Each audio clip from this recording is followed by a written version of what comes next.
lo que el gobierno federal dispuso para ellos, y si mal no recuerdo era algo así como 600 millones de pesos. Les doy un dato: en los últimos 3 años, desde el 2009 para acá, que es cuando iniciamos nuestro movimiento a favor del fortalecimiento de la Procuración de Justicia Ambiental, los procuradores ambientales, sumando el presupuesto de las 10 procuradurías, el presupuesto estatal y el presupuesto federal que hemos conseguido, les voy a platicar de qué manera no alcanzamos a llegar a los 500 millones de pesos. Ese es el tamaño que tiene a nivel nacional y estatal el tema de la Procuración de Justicia Ambiental desde el ámbito local. Y digan, bueno, pues qué llorones los procuradores, ¿por qué se quejan tanto? Simplemente por lo siguiente: yo hace rato comentaba que por cada industria de competencia federal objeto de verificación por parte de la Profepa, habría 3 o 5 empresas o industrias derivadas que caen en el ámbito estatal. Bueno, lo que pasa es que las procuradurías ambientales estatales tenemos que atender, nos corresponda o no, porque somos además el primer filtro en la procuración en el proceso de procuración de justicia ambiental en los estados, porque además los municipios, este país no hemos logrado que los municipios sean fuertes económicamente hablando, fuertes en atribuciones, en capacidades, etcétera, para poder entonces sí delegar o descentralizar algunas funciones. Pues nosotros nomás tenemos que ver con ciertas cosas. Conflictos ambientales ocasionados por la ocupación del territorio, que eso es de todos los días y en todo el país, y no es objeto de competencia de la Profepa, salvo que se trate de un terreno o una zona federal. Pero esas, bueno, pues son poquitas y más bien tenemos que conocer y entrarle nosotros a todo.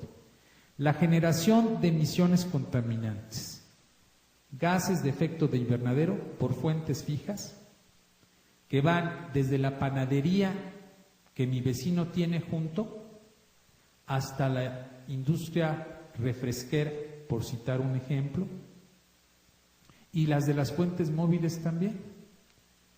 Porque si bien es cierto que podríamos pensar que es una competencia municipal, pues realmente los programas de verificación vehicular, que además son bien pocos en el país y no en todos lados son obligatorios, y otras medidas de ese tipo, pues son los gobiernos de las entidades federativas los que ante la incapacidad de los municipios tenemos que entrarle. El ruido, las vibraciones y la generación y disposición de los residuos de todo tipo. Es cierto que los residuos sólidos son de competencia municipal, que los biológico-infecciosos, que los peligrosos son competencia federal, que los de manejo especial son de competencia del Estado, pero a quien identifican las personas, que es quien puede ayudarles en su demanda, es a las Procuradurías Ambientales Estatales, así es que hasta eso tenemos que recibir ahí.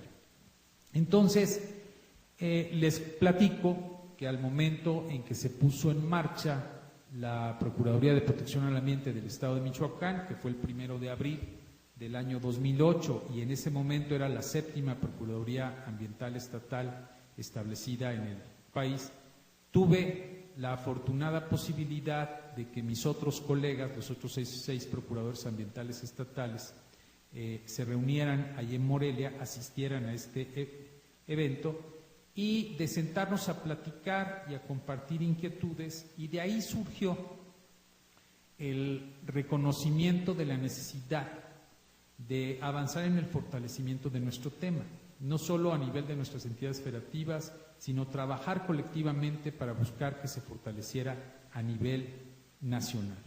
Y entonces nos arrancamos, entre otras cosas, y es la parte anecdótica que quiero compartirles, a tratar de buscar en los espacios. Adelante, por favor. ¿Esta presentación se la van a quedar? No, más atrás. Más atrás, más atrás. Un poquito más. Ahí, por favor. A tratar de buscar el reconocimiento de este tema, comenzando por casa. ¿Y a qué me refiero por casa? Hay una Asociación Nacional de Autoridades Ambientales Estatales que entre otras cosas pretende convertirse en un importante interlocutor de las autoridades ambientales estatales con el gobierno federal, con las cámaras, en la búsqueda de poder influir o contribuir en el diseño de la política ambiental nacional. Bueno, ahí se nos miraba como bichos raros. Ahí no teníamos voto. Había que lograr primero en casa abrir el espacio, ser reconocidos y de esa manera que se reconociera el tema. Lo logramos. En la mesa directiva que entró en funciones en abril de 2008 y que cubrió un periodo de 2 años, fue electa la maestra Diana Ponce en la mesa directiva como secretaria técnica.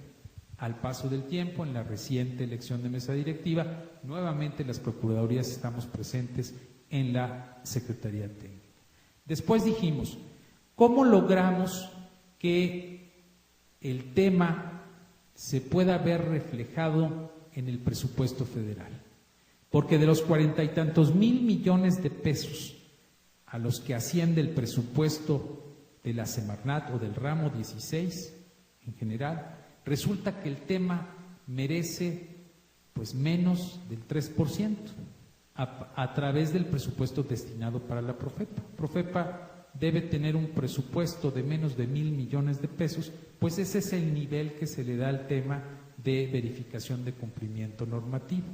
Y en nuestros estados, pues nuestras procuradurías tampoco son de las más beneficiadas. Entonces había que ir a buscar presupuesto, buscar esa posibilidad que además permitiera que ese reflejo en el presupuesto federal tuviera una respuesta positiva en los presupuestos estatales.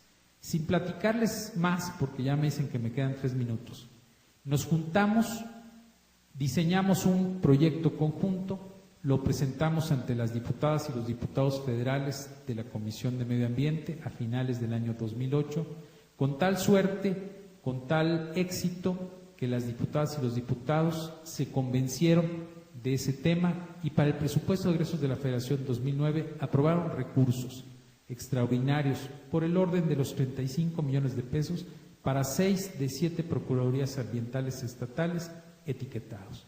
Se terminó esa legislatura, pero nuestro entusiasmo no, y volvimos a ir con la siguiente legislatura, con la actual, nuevamente a platicar, a buscar a los amigos, a insistir, a cabildear, y con tal éxito que para el 2011, ya para no platicarles lo del 2010, para el 2011 va a ser el tercer año consecutivo que logramos tener recursos en el presupuesto de egresos de la Federación.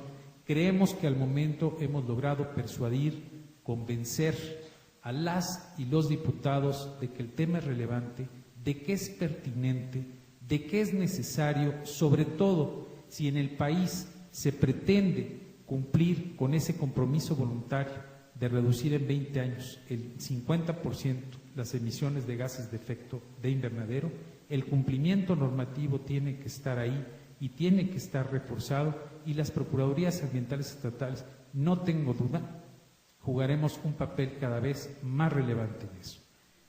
Conseguimos recursos nuevamente en el año 2011, varias fracciones parlamentarias, vale la pena decirlo, sobre todo la del PRD, ha comprado el tema ya como una prioridad, lo cual nos abre una perspectiva de mucha esperanza respecto del tema, de que esta labor, estos logros, el que la sociedad pueda respaldarnos, el que nosotros podamos respaldar a la sociedad al cumplir con el propósito de procurar justicia ambiental, al poner a su disposición los mecanismos a nuestro alcance para que ellos hagan exigible su derecho a un medio ambiente adecuado para su desarrollo, creo que podremos entonces sí, por eso yo decía que no podía dar una respuesta de no a secas, podremos nosotros desde nuestra trinchera particular, desde la Procuración de Justicia Administrativa local, contribuir a que en México la gestión ambiental en un mediano plazo sí pueda cumplir con los objetivos de procuración y acceso a la justicia ambiental para la sociedad. Y pues gracias, les dejo la presentación y estoy a sus órdenes.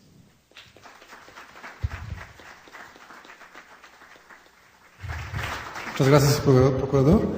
Me pidió el licenciado Enrique Provencio que lo disculpara por no poder asistir a la sesión de preguntas. Como se atrasó la mesa, él tuvo que retirarse para atender un compromiso previamente adquirido. Pasamos a una sesión de preguntas ahora.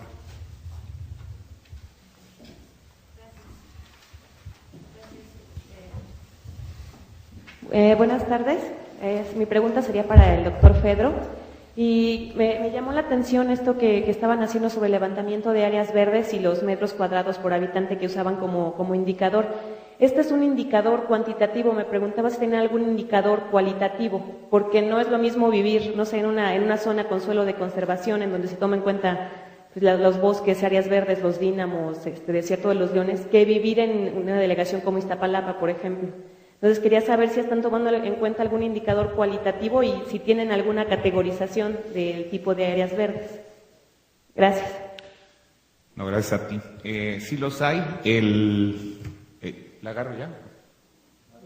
¿Sí? Los cuantitativos son el ortodoxo es ese, metros cuadrados de área verde por habitante, pero los cualitativos tienen que ver con la distancia a la que te encuentras del área verde. Por ejemplo, un parque. En ese sentido, efectivamente no está repartido homogéneamente las áreas verdes en la ciudad. Hay zonas como Iztapalapa con un déficit de área verde y hay zonas como Álvaro Obregón que tienen un superávit. Si tú mides el área verde por habitante por delegación es absolutamente inequitativo.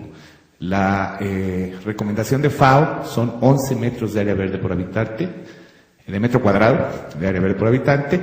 Chapultepec y esa zona, todo Álvaro Obregón, tienen 17, es decir, tienen un superávit, y en Iztapalapa hay 2 punto algo, ¿no? Que es desastroso. Entonces sí, un indicador que se usa es la distancia a la que te encuentras de las áreas verdes para medir la calidad de vida que tienes y la temperatura, etcétera, ¿no?